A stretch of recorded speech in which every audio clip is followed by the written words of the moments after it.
When I have a thought, I gotta let it out. It's a bright spot that I can't even doubt. My opinions, my point of view, even if things are a little chopped and screwed. So yeah, even if you disagree. So yeah, even if I'm not in your pedigree. So yeah, especially if you agree. So yeah, so yeah. Good morning, good afternoon, good evening, wherever and whenever you're listening to it. Welcome to So Yeah, with your girl, your fave, Caroline M. Diamond. This is a very exciting episode. Why is it exciting? Because today is my birthday!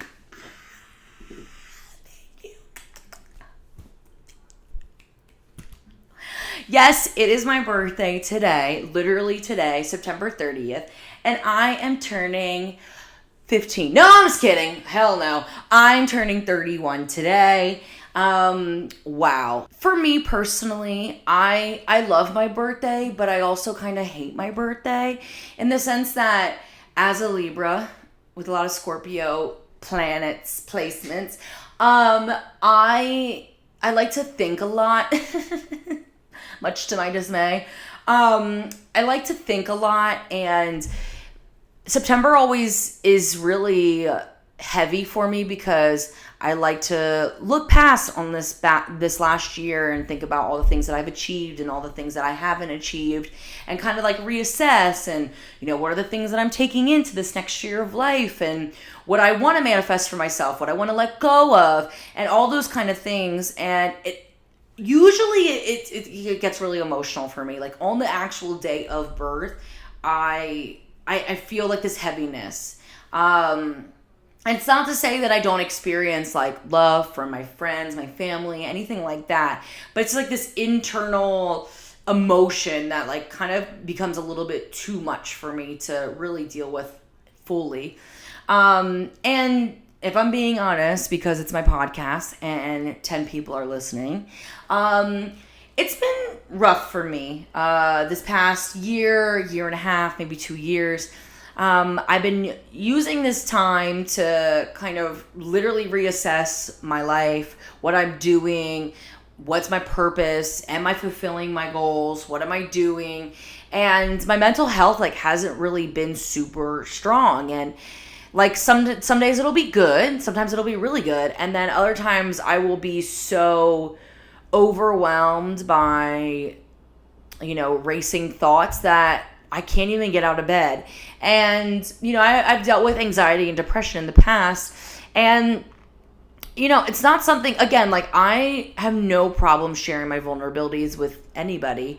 Obviously the people in my life are actually in the flesh with me. They see more, they feel more from me because, not everybody deserves every ounce of you, but I've always been honest. I've always been authentic, much to some people's dismay. But I've always felt like if I can be honest about my experiences, that can also help other people deal with their own experiences and know that they're not alone. I mean, I know personally, when I'm on TikTok or whatever, and somebody posts randomly about their own experience, and there's so many people who are like, oh my God, I thought that this was only me.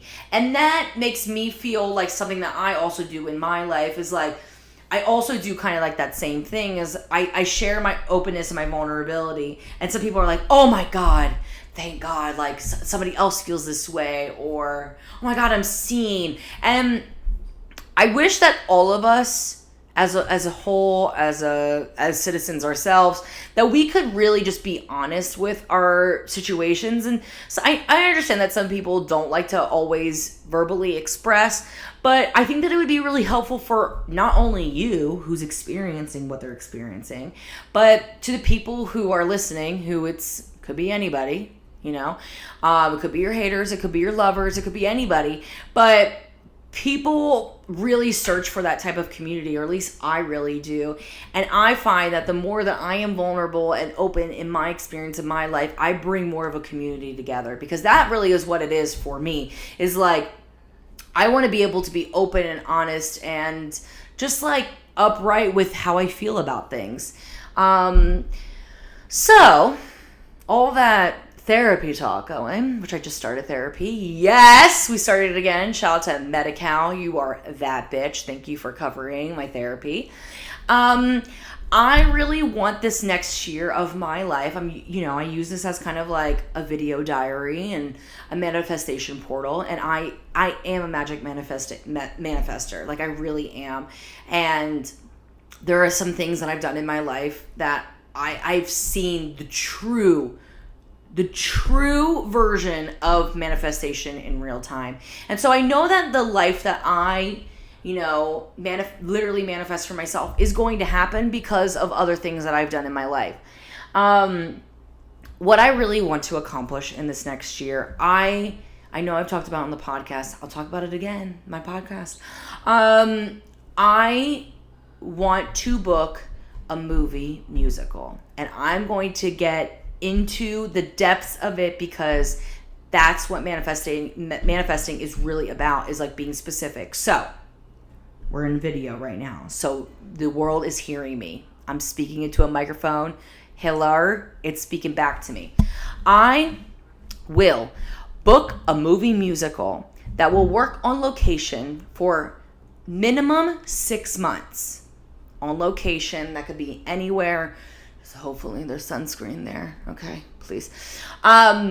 6 months with a choreo team that is so great, so loving. Choreo that is amazing, but not so taxing on the body. Again, I just turned 31. I don't need to be whipping my head off my body. Like that's not what I want to be doing anymore. So I want to be doing choreo that will stand the test of time. And work with a great team, work with other great dancers, great crew, great just environment. And I want to work on a movie that maybe not necessarily is met with like a lot of love and appreciation when it comes out, but turns into a cult classic. That is what I'm about. And because that movie will turn into a cult classic, I also want some thick ass residuals. I want chunky residuals from this movie, okay? And as a little sprinkle of top to the universe, wink wink if you're listening, I would also like to meet somebody from the set, not a dancer, not an actor. I do not shit where I eat. Meet somebody on set and we have a little like a love story, a little fling. I want to fall in love. That I really need that in this next year of life. Okay, so that's my manifestation. I'm going to book a movie musical, and that's going to take up almost my whole 31st year of life, okay? I really want to not necessarily fall in love, that'd be amazing, but I really want to date people and actually like open myself up to these experiences because I know I have so much love to give. I really do think that I would be an amazing partner to somebody. But I can't do those things without having a partner to reciprocate it. And I have amazing friends, I give love to them. I have an amazing family, I give love to them. And I want to find somebody that's just for me, physically, emotionally, spiritually, mentally, that's for me that I can, work through life with and like gain new experiences. I know everything is not, peachy keen and everything isn't always so beautiful, but I really want this for myself, and I think that I have a lot of love to give, and it's just got to be right, and I feel like I'm moving in the direction of it being right, and that's what I'm going to manifest in my 31st year. There's also a lot of different manifestations that I do have, but just to keep this podcast under 15 minutes, we're going to cut it there. My journal has seen all my manifestations. I hope your journal sees your manifestations. And if you are experiencing a birthday, hey, Libra season. Love you, Libra bitches. Yes. So yeah. This part of the podcast is called Currently, and it's everything that I'm currently reading, watching, and listening to. And I thought that on my birthday and my podcast that I could talk about my favorite book, movie, and music, song, album, whatever. Okay, so my favorite movie of all time has stood the test of time. It still does. The Parent Trap. Lindsay Lohan, it is my number one, has been my number one literally since the movie came out. My sister and I used to watch it almost every day after school, okay? You cannot convince me that there isn't a second Lindsay Lohan out there, because the way that girl was acting with nobody was amazing. And the way that they like overlaid it, like it doesn't even look weird. Like I swear some of the editing now in 2025 looks worse than it did in, I don't know, 1997 or whenever that movie came out. Like for real, that movie is so incredible. If you could guess if I was Hallie or Annie, which one was it? Obviously, I was a Hallie. I was definitely the troublemaker. I would say my sister was more Annie. Obviously, we watched it so much growing up that we thought we were them. But, you know, it's such an amazing movie. Dennis Quaid's fine ass. That was the first time I was like, oh, that's his daddy. And then when I watched it when I was older, I said, oh, that man is sexy as fuck, okay? That movie is so good, so much so that we loved it so much that when my dad was married to his second wife, who was literally the Wicked Witch of the West, okay? When their marriage was falling apart, this Wicked Witch literally said to my dad, it's me or them. And if you remember from Parent Trap, when they were on that camping trip with Meredith Blake, and Meredith, you know, gets pulled out on the mattress into the lake, falls in the lake, kicks over the can as she comes in, and she's like, it's me or them.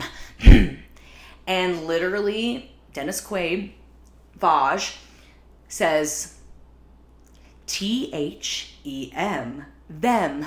Get the picture? My dad literally had to say this to the Wicked Witch. Like, he said them, obviously, because, like, what insane woman is asking a father to pick this random bitch over his kids? And my dad is a girl dad. Down, babes. So you're fucking crazy. You're crazy. And then, you know, a couple years later, she died. So it all works out for everybody. We didn't kill her. The world did. No, that's actually true. Natural causes. I didn't have anything to do with it.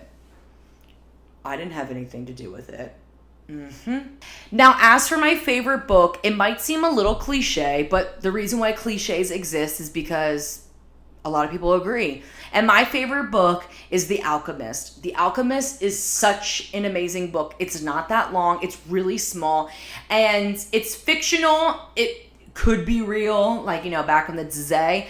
But there's so many amazing themes to think about. I literally reread this book every single year. This book and The Four Agreements I reread every year because it's just great practice for me to, you know, really get in tune with what is actually the purpose of living as a human being. Not me personally, just Caroline Diamond, but being a human and living in this shared experience.